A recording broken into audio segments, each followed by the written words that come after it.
Hello again, everyone, and no praises to the Most High, God of Abraham, Isaac, and Jacob. This is Yalak with another lesson in the New Testament is Fake series. This is January 13, 2019.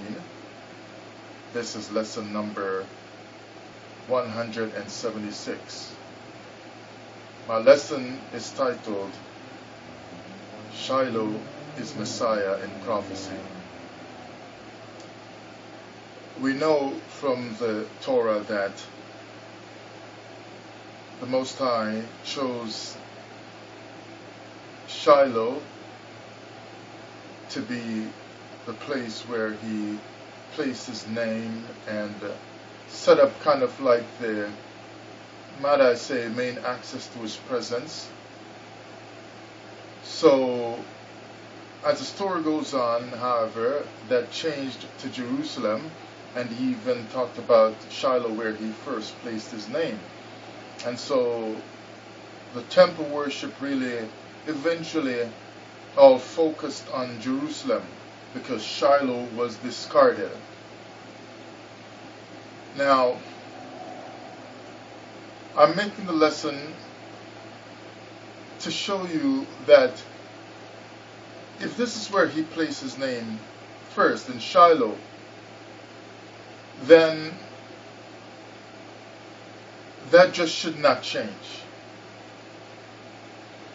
And this Shiloh, being prophetic of the Messiah or his supposed son, is actually a big disappointment, because if he's shifting to Jerusalem because he has to get rid of it, then obviously something is wrong. And you say to me that God does not change. Malachi 3:6, for I am the Lord, I change not. Therefore ye sons of Jacob are not destroyed. But he changes something significant in the scriptures and in the history of the nation of Israel and of his dealings with Israel and therefore his dealings with mankind. He changed the main access to his presence through his temple. Isn't that a very big thing? Yet you say God does not change. That is a strike against the Torah. See how this stuff just comes to you once you start to read the Bible with different eyes, so to speak? Now let's look here at Shiloh. As I was looking up on what Shiloh means, and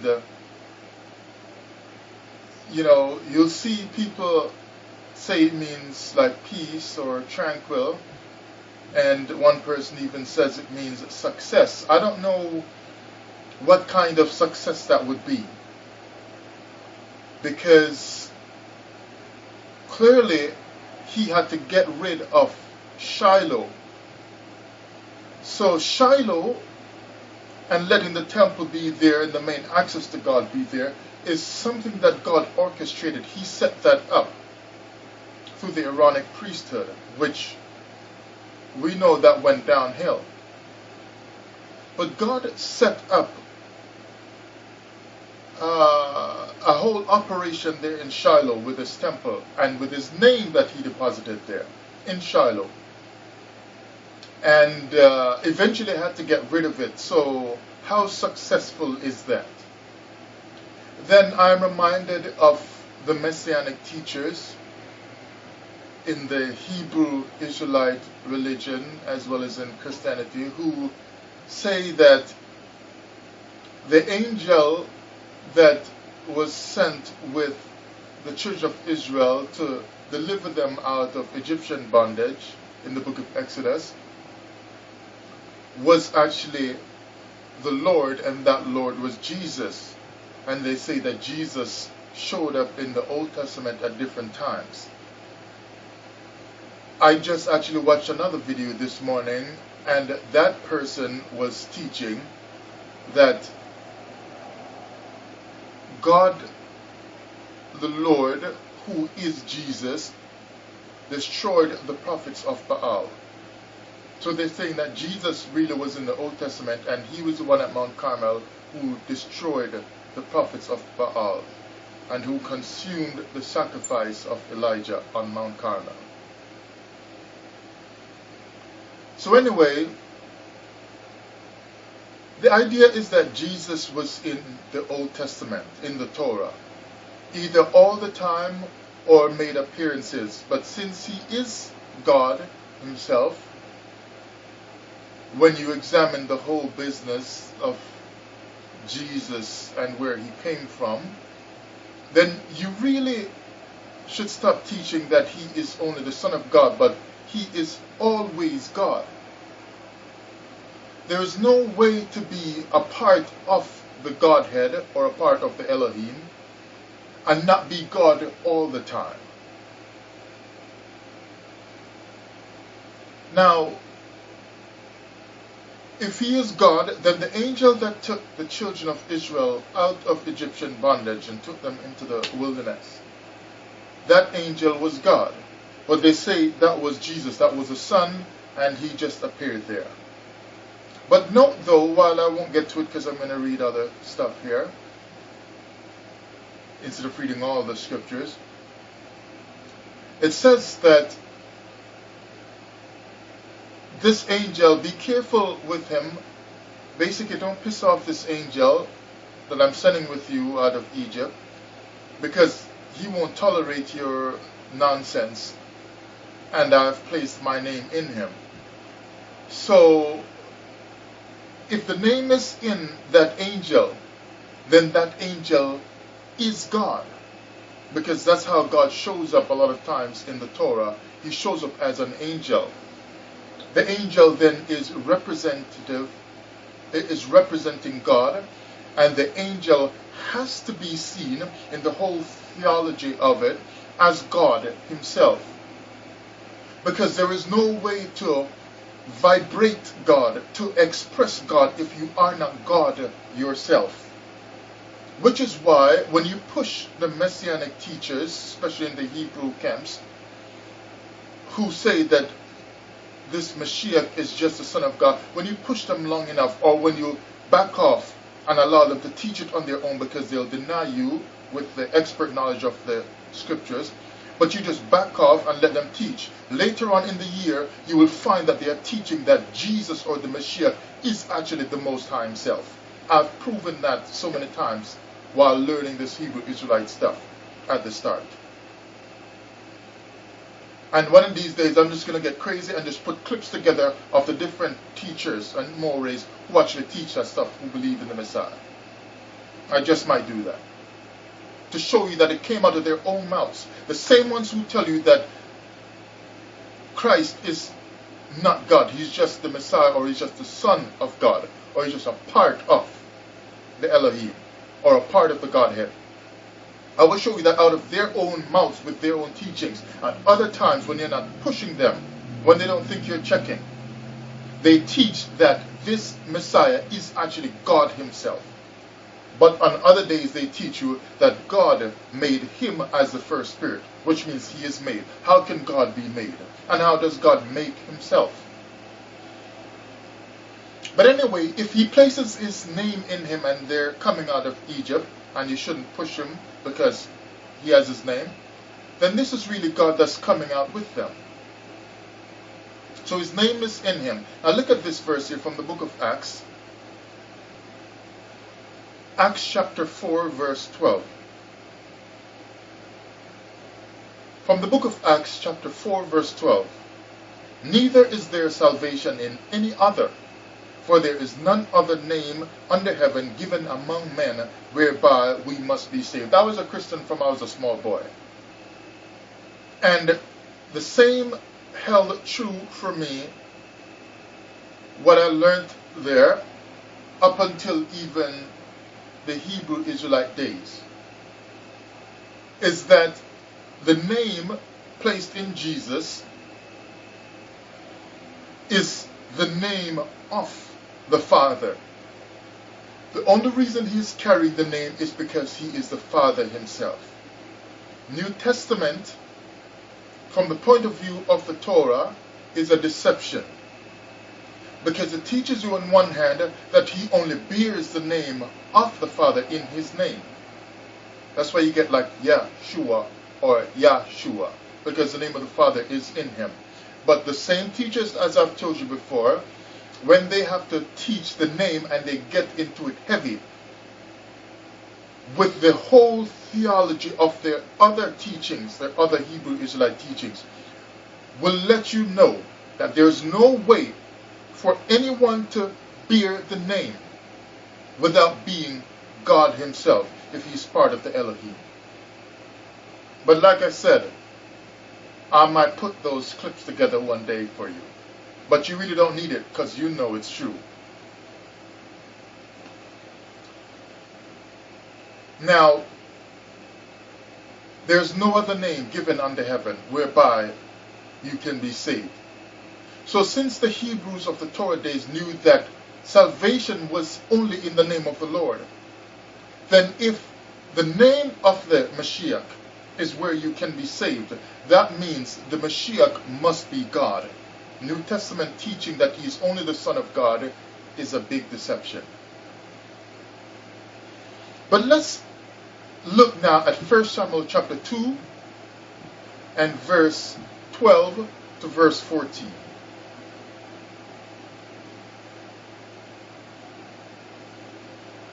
Now the sons of Eli were sons of Belial. Let me stop there and just look at what Belial means. Worthlessness.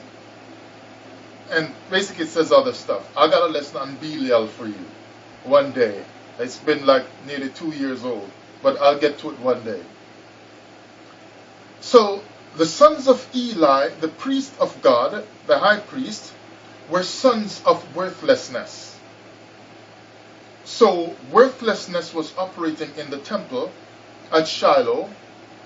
Worthlessness was operating in the presence of God and was transmitting to you the teachings and the knowledge and the wisdom of God. So the high priest that was representing God, or the connection to God on earth, was transferring to you not wisdom and righteousness and holiness and set apartness. He was transferring through his sons worthlessness unto you, the children of Israel. No wonder you say you're in captivity. But the sons of Eli were sons of Belial. They knew not the Lord. How can you not know the Lord and be taught by the high priest of the Lord and be serving in the temple of the Lord? You think if you actually got the chance to go to quote-unquote heaven in the presence of God with millions or billions or trillions or sextillions of angels, that you can just not know the Lord while you're in his presence? But God descends in his holy temple on earth. And like Isaiah said, his train filled the temple and so on. So you are never without the presence of God in the temple. But the sons of Eli were in the temple where the presence of the Lord is.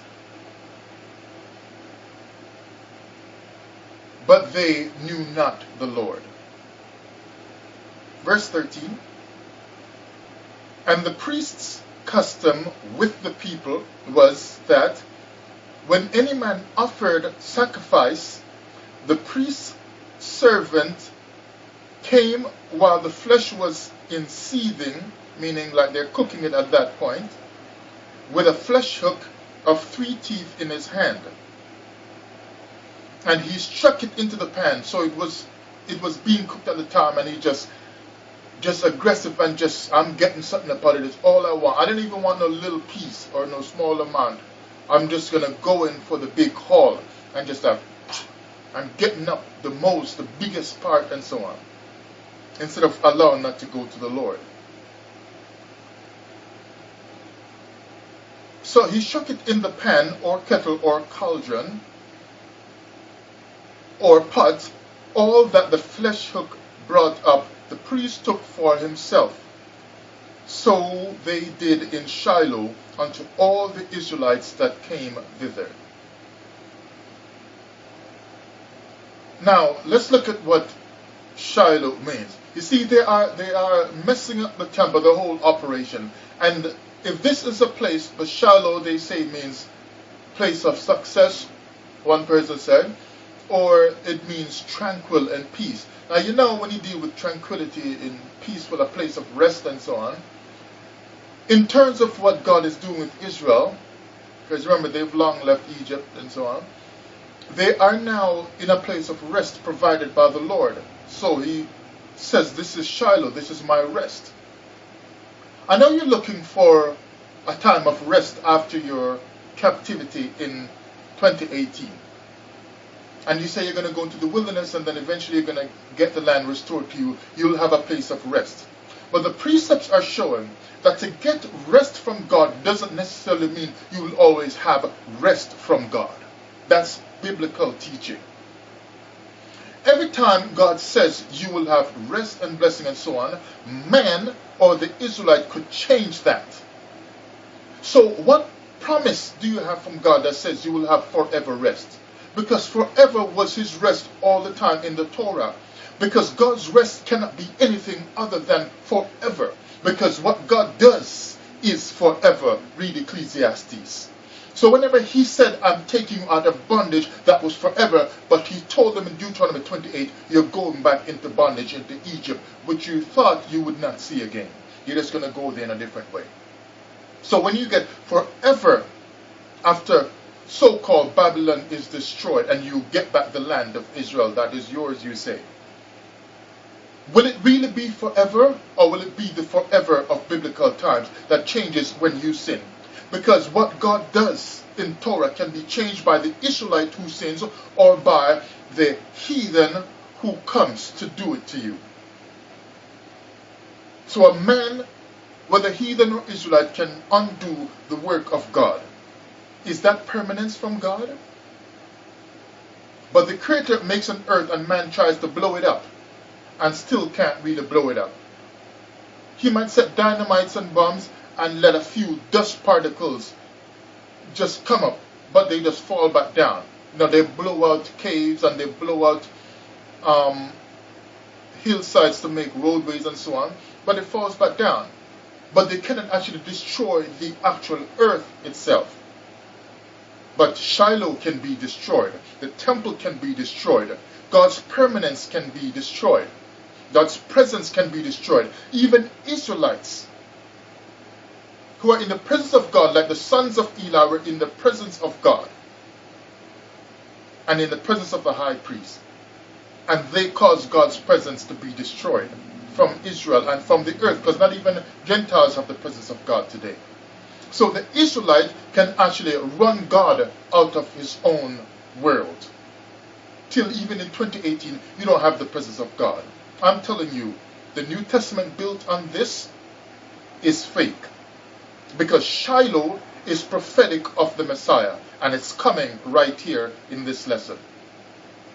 So if Shiloh is prophetic of the Messiah, and Shiloh was destroyed and rejected by the Most High, I'm telling you, Jesus also is a very rejection of the Most High. That's why you got other Hebrews teaching, and even Jews as well teaching, Jewish rabbis, I mean, that this whole Jesus stuff, being worshipped as the Messiah, is wrong. Because from a Torah point of view, the ancient Hebrews would have said, no, you cannot worship that man. But you got other Hebrews there teaching, yes, he's your Savior, bow down and worship him. So let's look at what Shiloh means. Shiloh, a place of rest. It goes on to say, a city in Ephraim and temporary home of the Ark of the Covenant and so on, place where Samuel grew up. But look at what it says, from the same as H7886, Shiloh, they say, he whose it is, that which belongs to him, tranquility. Right? So it's telling you about tranquility. Then it says, from Shalom, meaning tranquil, And it says, this meaning to do with tranquil, for Shiloh is an epithet of the Messiah. Thus Shiloh. Shiloh is an epithet of the Messiah. Look at what epithet means from the dictionary. Epithet, an adjective or descriptive phrase expressing a quality characteristic of the person or thing mentioned. Epithet is a description that is characteristic of something about the person, in this case the person being described. Now, he said, Shiloh, where I first placed my name. Look at Jeremiah chapter 7, verse 12. But go ye now unto my place, which was in Shiloh, where I set my name at the first, and see what I did to it for the wickedness of my people Israel. And you say, for the wickedness over the sins of Israel, Jesus was crucified. According to your Isaiah 53 wrong teaching, he was whipped and bruised and so on and tortured for your salvation. So let's read that again from Jeremiah 7 verse 12. And you fit Jesus in it because Jesus is the prophetic meaning of Shiloh, right? According to New Testament belief. So if you slip Jesus in here now, go now and see whatever. Then it goes on, where I set my name. And remember, the angel had his name placed in him, right? And there's no other name given under. So, and see what I did to it, for what I did to Jesus on the cross of Calvary for the wickedness of my people Israel. So he is whipping and bruising Jesus through the hands of the Romans because he is rejecting Shiloh, because Shiloh has been corrupted. So he is whipping and bruising and punishing Jesus at Calvary because Jesus has been corrupted by the sins of Israel. You say sin was imputed to him. How could it be imputed to him if he is not responsible for the sin? You say he never sinned, but how can he be responsible for it and still not be? I told you in another lesson he sinned. We won't get back into that. But if he is being rejected, it is because the Father is saying he is responsible for the sin that he carries, that he bears for you. So if he is responsible, then he's getting whipped, he's getting crown of thorns and so on, he's getting crucified, he's getting punished, because he's getting rejected, because he is a type of Shiloh, or he is the prophetic expression of what Shiloh meant in the Torah days. Shiloh was rejected the same way the Mashiach was rejected at Calvary. He himself said it. Are you forsaking me? He was forsaken on the cross. And then he begged, please take my life. Christ was forsaken at Calvary the same way Shiloh, the presence of God, was rejected. And notice the precept shows that the Most High never went back to putting his presence back in that mighty way at Shiloh. He switched to Jerusalem and later rejected that as well. So precept shows that when he rejected Shiloh, the prophetic epithet, might I say, of the Mashiach or of his son Jesus, he's never going back to Shiloh, he's never going back to Jesus. There's no salvation in Jesus. And the Most High proved that there's no salvation in Jesus when he rejected him on Calvary, and then he left, and you never got the salvation, and you felt the rejection in your body as the Israelite, who were tortured by the Romans, and those of you who did not get slaughtered fled into other parts of Africa. Because you felt the rejection in your body and the rejection in your nation through the sword of the Romans, the same way the Most High rejected Jesus at Calvary because he is a false Messiah. He is not his actual son. That's why he rejected him. He was a body of corruption.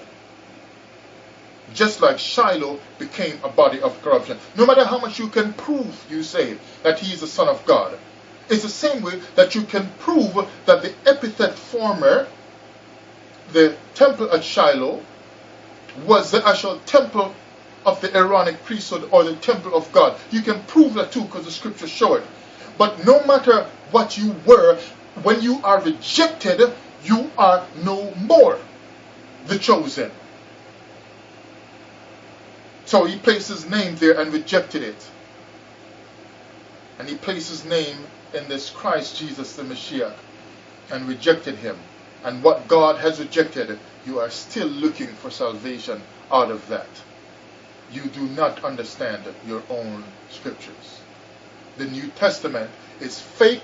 Shiloh was rejected, which he chose at first, and he may have chosen Jesus supposedly at first, but he rejected him at Calvary. Calvary was the expression of rejection by the God of Israel. Why do you trust for salvation in someone or something or a method of salvation that the Most High has rejected? That's why you're still in captivity, because you trust in chariots and horses of magnificent Torah or Bible interpretations, and that has led you astray. The New Testament is fake.